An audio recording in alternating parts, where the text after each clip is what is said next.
ಸುಳ್ಯ ನಗರ ಪಂಚಾಯತ್ ವ್ಯಾಪ್ತಿಯ ಗುರುಂಪುನಿಂದ ನಾಗಪಟ್ಟಣದವರೆಗೆ 15 ದಿನದೊಳಗೆ ರಸ್ತೆ ದುರಸ್ತಿ ಆರಂಭಗೊಳಿಸುತ್ತೇವೆ ಎಂದು ಭರವಸೆ ನೀಡಿದ ನಗರ ಪಂಚಾಯತ್ ಅಧಿಕಾರಿಗಳು ಇನ್ನೂ ಕಾಮಗಾರಿ ಆರಂಭಿಸದೇ ಇರುವ ಹಿನ್ನೆಲೆಯಲ್ಲಿ ನಗರ ಪಂಚಾಯತ್ ವಿರುದ್ಧ ನಾಗರಿಕರು ಪ್ರತಿಭಟನೆ ನಡೆಸಿ ಆಕ್ರೋಶ ವ್ಯಕ್ತಪಡಿಸಿದ್ದಾರೆ.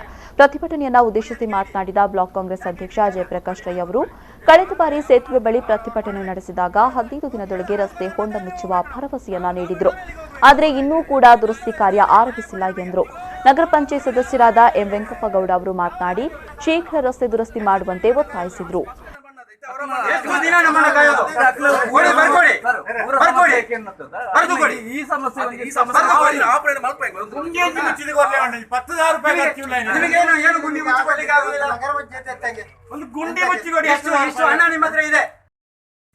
ಈ ಸಂದರ್ಭ ಪ್ರತಿಭಟನೆಯಲ್ಲಿ ವಕೀಲರಾದ ಧರ್ಮಪಾಲ ಕೊಯಿಂಗಾಜೆ, ತೇಜಕುಮಾರ್ ಬಡ್ಡಡ್ಕ, ಸತ್ಯಕುಮಾರ್ ಆಡಿಂಜ, ಹರೀಶ್ ಕೊಯಿಂಗಾಜೆ ಮೊದಲಾದವರು ಹಾಜರಿದ್ದರು.